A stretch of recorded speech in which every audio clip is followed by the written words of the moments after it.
청문경과 보고서 채택이 될지도 궁금하고요. 어제 있었던 몇 가지 장면에 대한 복귀도 좀 필요해 보입니다. 그래서 지금부터 국회 외교통일위원회 소속 여야 의원을 차례로 연결해서 입장 들어보도록 하겠습니다. 자, 먼저 야당으로 가죠. 미래통합당의 김기현 의원 연결합니다. 나와 계시죠, 의원님? 네, 김기현입니다. 반갑습니다. 네, 어제 고생하셨고요. 청문경과 보고서 채택 여부는 오늘 논의를 하게 되는 건가요? 예, 오늘 논의를 할 예정인데요. 네. 우리 당에서 어저께 이제 그 여당 측에 민주당 측에 제시했던 그 조건이 있는데 네. 그 조건을 어떻게 잘 이행하는지를 보고서 최종적으로 결정을 우리 당에서는 하려고 합니다. 어떤 조건이었는데?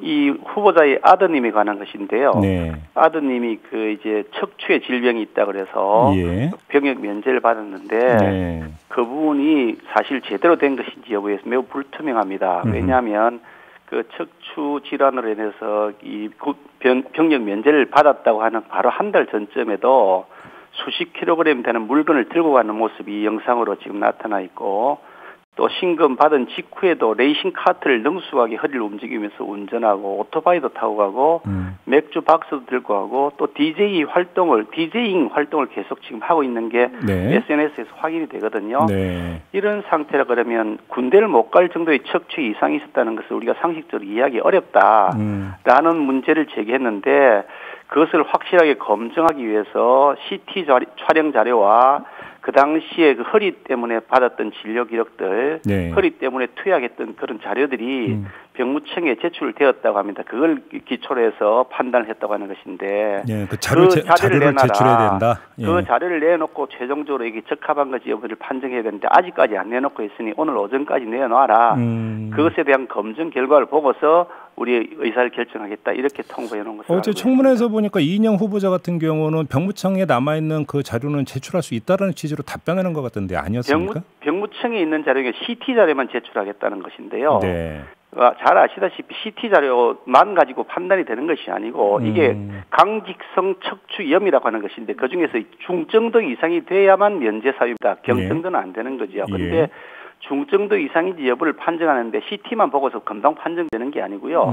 거기에 뭐 민간에서 치료를 받았던 진료 기록들, 투약 기록들 이런 것들 같이 함께 평가를 해서 최종적으로 결정을 한답니다. 그러면 정리를 하면, 그래서 관련 자료를 제출하지 않거나 설령 제출을 했더라 하더라도 병역 면제 의혹을 말끔히 가시는 수준이 아니라고 한다면 청문경과 보고서 채택이 협조할 수 없다, 이런 입장인가요? 정리를 하면? 다른 문제도 아니고 이 헌법상 의무, 병역 의무의 불이행이 예. 납득할 수 없는 사유로 해서 그게 이행이 안 된 것이라고 한다면 네네. 그것을 적합하다고 판정하기는 어렵지 않겠습니까? 예. 다른 것도 아니고 장관 후보자가 되시려는 분이신데. 알겠습니다. 네, 그건 일단 좀 기다려봐야 되는 문제인 것 같고요. 어제 좀 그 언론이 가장 집중적으로 보도했던 게 태영호 의원의 이른바 그 이 사상 전향 그 관련 발언이 있지 않습니까? 일단 같은 당 소속의 동료 의원으로서 이런 어떤 질문이 적합한 질문이었다고 평가를 하세요? 그 태영호 의원이 가지고 있는 그 히스토리 배경을 조금 이해할 필요가 있는데요. 네. 그분이 주체 사상의 어찌 보면 창시자 같은 역할을 했던 북한에 있으면서 그런 분이라고 합니다. 네. 그래서 그 주체 사상의 내용도 알고 있고 또 남쪽에서 이게 친북적 활동 혹은 종북적 활동했던 사람들이 어떤 사상을 가지고 있는지 자기 나름대로 더 알고 있는 경험이 있는 사람인데 그동안 이 이인영 후보자의 경우에 전대협 제1기 의장을 하셨던 분이시고 네. 그리고 전대협이 김일성, 김정일에 대한 충성맹세, 그 김정일 주사파들이다라고 하는 것이 우리 일반적 국민들의 상식 아닙니까? 네. 그런 차원에서 봤을 때 자기 입장에서는 그런 문제가 과연 이 장관이 되려는 사람이 제대로 이 대한민국의 정체성에 대한 그런 확신을 가지고 있느냐라는 것을 질문하는 것인데, 저는 그런 질문 자체를 아주 굉장히 날카롭게 반응하고 민감하게 반응한다는 것 자체가 잘 납득이 안 되는데요. 그거 아니면 아니라고 하시면 될 일인데 그걸 가지고서 뭐 굉장하게 그냥 막 벌떼처럼 달겨들어서 여당이 공격하시는 걸 보고서 너무 민감하다. 아니 대한민국의 통일부 장관이 다른 장관도 아니고 그렇다면 대한민국의 정체성을 지키고 이 김일성, 김정일에 대해서 충성맹세를 했는 사실이 있는지 여부가 의심이 되고 있는 상황인데 아니라고 하면 되는 거 아니겠습니까? 그런데 그 부분에 대해서 너무 민감하게 반응한다는 생각이 저는 들었습니다. 예를 들어서 이제 이런 지적이 있던데요. 그러니까 그 통일부 장관 후보자로서 통일관을 묻는 것은 얼마든지 성립 가능한 어떤 질문이지만 사상 전향을 했느냐, 사상 전향을 할 의사가 있느냐라고 묻는 것은 그거는 헌법 정신에 위배되는 거 아니냐 이런 지적이 있었기 때문에 드리는 질문이거든요. 어떻게 보십니까? 이게 사상 전향이라는 표현 자체, 뭐 그래 용어 자체가 좀 적합한 것인지에 대해서 논란이 있을 수는 있겠지만, 네. 그 의미가 그 태영호 의원이 쓰는 용어의 그 의미가 방금 말씀드린 그런 것이라고 이해하고, 그 부분에 대해서 그게 그렇다고 이해하면 되지. 그걸 거꾸로 여당 측에서는 북에서 온 사람이 이렇게 표현을 하더란 말이죠. 여당 의원이요. 아니, 그 북에서 온 사람이니까 태영호라는 사람이 지금 대한민국 국민들이 뽑은 국회의원 아닙니까? 예. 북에서 온 사람이라서 우리 남쪽 사정을 잘 모른다 이렇게 표현해서 그것 남한이라고 표현하시더라고 제가 들으니까요. 대한민국이 지금 남한입니까? 예. 아니, 그런 표현을 하시는 것을 보고서 야, 이건 참 이상하다. 아니, 북에서 온 사람이라고 표현해도 되는 것이냐. 저는 굉장히 불쾌했습니다. 알겠습니다. 지금 의원님께서는 그 청문회 전 단계에서부터 이인영 후보자 아들의 스위스 유학 관련해서 이제 의혹 내지 어떤 그 질의를 계속 해오시지 않았습니까? 그 문제는 좀 말끔히 해소가 됐다고 보세요. 어떻게 판단하십니까? 사실 엄마 찬스나 아빠 찬스가 사용된 것이 아니냐는 의혹이 여전히 남아 있어서 네. 어제도 이게 바젤이 있는 디자인 학교라고 하는데 그 디자인 학교에 입학을 할 때 추천서 2장이 제출되었다고 합니다. 예. 그 추천서 2장이 학교 측에 물어보니까 학교에는 없다고 해서 우리나라에 있는 국내에 있는 학교에는 없다고 그래서 그러면 후보자는 갖고 있을 것 아니겠습니까? 사본 같은 것을. 네. 그래서 그걸 제출해 달라 요구를 했는데 어제 마칠 때까지 결국 추천서를 제출하지 않아서 말끔하게 해소되었다고 보기는 어렵습니다. 근데 이제 그 같은 외통위 소속인 윤건영 의원 같은 경우는 그 학교의 교수와의 어떤 이메일 인터뷰 내용을 공개를 하면서 입학 과정에서 특혜는 없었다 이렇게 이제 그 주장을 한 바가 있지 않습니까? 이건 어떻게 한마디 받아들이세요? 가지고 그 어떤 교수인지도 잘 모르겠고 어떤 이메일 받는데 뭐 본인만의 주장일 뿐이고 검증된 것도 아니기도 하지만 아니 어떤 교수 한 분이 뭐 그렇게 기억한다는 거 해가지고 될 일은 아니지 않습니까? 본인이 갖고 있는 추천서를 제출하시면 되는데 뭘 자료를 안 내놓으세요. 저는 그래서 참 답답해요. 추천서에 있는 걸 내보시고 거기 아빠 찬스나 엄마 찬스가 혹시 그런 내용이 없는지 살펴봐야 되는 거 아니겠습니까? 알겠습니다. 가장 중요한 것은 만약에 통일부 장관으로 이제 일을 시작을 했을 때 장관 업무를 얼마나 이제 잘 수행할 수 있겠는가라는 어떤 정책 능력의 문제 아니겠습니까? 이 부분에 대해서 어떻게 평가를 하십니까?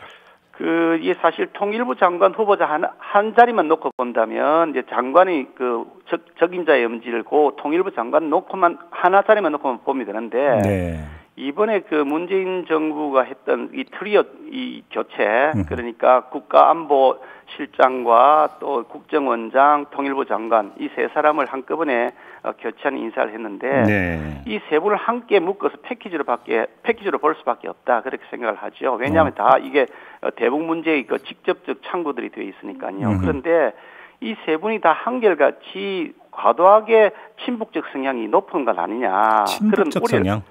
친북적 성향이라고, 친북적 성향이라고 그랬더니 나쁘다고 표현하신 분들이 계시는데, 아니, 북한에 대해서 잘 알면 친한 것이, 그럼 친미는 나쁜 것이고, 반미는 좋은 것인가? 그런 건 아니잖아요. 그러니까, 친북적 성향이라고 해서 나쁘다고 이해하시는 분들이야말로 참 이상하다 저는 생각하는데, 아니, 친북도 있고, 반북도 있는 거죠. 반북만이 좋은 거고, 친북만이 나쁜 거고, 그런 거 아니잖아요. 의원님, 잠깐만요. 죄송한데, 여기서 우리가 이제 일본 의원들 할 때 친한파, 지한파 이렇게 표현하잖아요.